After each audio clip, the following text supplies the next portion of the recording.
আমাদের চিন্তাভাবনা যদি হয় মাছির মতো, তাহলে ভালো জিনিসের মধ্যেও কিন্তু আমরা খারাপটাই খুঁজে বের করব। আর আমাদের চিন্তাভাবনা যদি হয় মৌমাছির মতো, তাহলে কিন্তু আমরা খারাপ জিনিসের মধ্যে ভালোটাই খুঁজে নিতে পারি। 5 টাকার কলম দিয়ে যদি কোটি টাকার হিসাব করা যায়, পচা পানিতে ফুটে থাকা ফুল, শাপলা ফুল যদি জাতীয় ফুল হয়, তাহলে কেন আপনাকে দিয়ে কিছু হবে না? চেষ্টা চালিয়ে যান, সফলতা আসবে ইনশাল্লাহ। দুধ যখন নষ্ট হয়ে যায় সেটা কিন্তু দই হয়ে যায়। এই দইটা দুধের চেয়েও দামি। আর দই যখন নষ্ট হয়ে যায় সেটা কিন্তু পনির হয়ে যায়।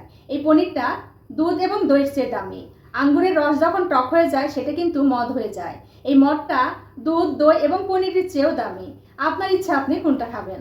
আপনি এখন জীবনে যে পর্যায়ে আছেন, অথবা আপনার কাছে যতটুকু সময় এবং সুযোগ আছে, ততটুকু সময় এবং সুযোগকে কাজে লাগিয়ে জীবনটাকে উপভোগ করার চেষ্টা করুন। ভবিষ্যতের ভাবনা ভেবে জীবনটাকে নষ্ট করবেন না।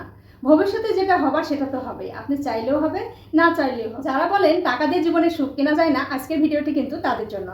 যেমন ধরেন আপনি হঠাৎ অসুস্থ হয়ে গেলেন, আপনার উন্নত চিকিৎসার প্রয়োজন, তখন কিন্তু আপনার পর্যাপ্ত পরিমাণে টাকার প্রয়োজন হবে। এছাড়া আপনি যদি উচ্চশিক্ষা গ্রহণ করতে চান, সেক্ষেত্রে কিন্তু আপনার অনেক টাকা লাগবে। এছাড়া আপনি যদি একটা ভালো ব্র্যান্ডেড পোশাক পরতে চান, সেক্ষেত্রেও কিন্তু আপনার টাকার প্রয়োজন হচ্ছে। এছাড়া আপনি যদি কোথাও বেড়াতে যেতে চান, সেক্ষেত্রেও কিন্তু আপনার অনেক টাকার প্রয়োজন হবে। এছাড়া আপনি যদি ভালো ভালো খাবার কিনে খেতে চান, সেক্ষেত্রেও আপনার টাকার প্রয়োজন হবে।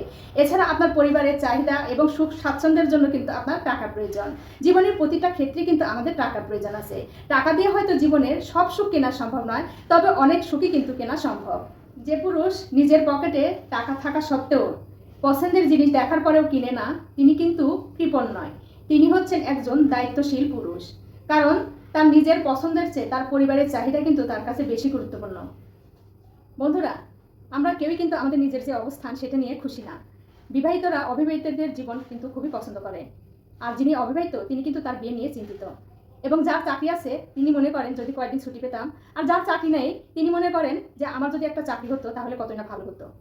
এবং একজন শিশু যখন ছোট থাকে সে কিন্তু বড় হতে চায়। আর যখন আমরা বড় হয়ে যাই তখন মনে করি এই শৈশবকালটাই আমাদের জন্য বেটার ছিল বা বেস্ট ছিল। তাই আমরা কখনোই আমাদের নিজের অবস্থান নিয়ে কিন্তু খুশি না।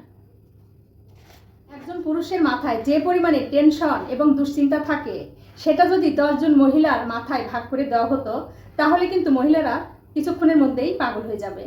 বন্ধুরা, জীবন থেকে সেদিনই বিশ্বাস উঠে গিয়েছে যেদিন দেখেছি মশার কয়েলের উপরেই মশা বসে আছে। বন্ধুরা, এই 3টা কথা সবসময় মনে রাখবেন। কোনো মানুষ যদি হঠাৎ রেগে যায়, সেই রাগের সময় কখনো কোনো কথা বলবেন না। 2 নম্বর হচ্ছে, আপনার খুশির সময় এবং আনন্দের সময় কখনো কাউকে কোনো প্রতিশ্রুতি বা ওয়াদা দিবেন না। এছাড়াও আমাদের জীবনে যখন দুঃখ কষ্ট যন্ত্রণা আসে, তখন আমাদের কিন্তু হুটহাট করে কোনো সিদ্ধান্ত নেওয়া উচিত হবে না। একদিন কোকিলকে জিজ্ঞাসা করলো, বন্ধু তুমিও কালো আমিও কালো, তারপরেও কেন তোমাকেই মানুষ বেশি ভালোবাসে? তখন কোকিল বলল যে, বন্ধু আমার কণ্ঠ ভালো তাই মানুষ আমাকে বেশি ভালোবাসে। তখন কাক আফসোস করে বলল যে, বুঝেছি বন্ধু, গায়ের রং যেমনই হোক না কেন, মুখের ভাষা যদি মিষ্টি হয় তাকে সবাই ভালোবাসে।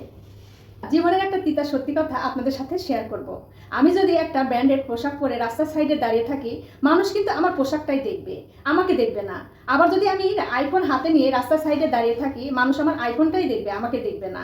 কিন্তু অপু বিশ্বাস যদি একটা নর্মাল ড্রেস পরে আইফোন হাতে নিয়ে রাস্তার সাইডে দাঁড়িয়ে থাকেন, সবাই অপু বিশ্বাসকেই দেখবেন, কারণ অপু বিশ্বাস হচ্ছে একটা ব্র্যান্ড। তাই আমাদের উচিত ব্র্যান্ডের পিছনে না ঘুরে নিজেরই একটা ব্র্যান্ড তৈরি করা।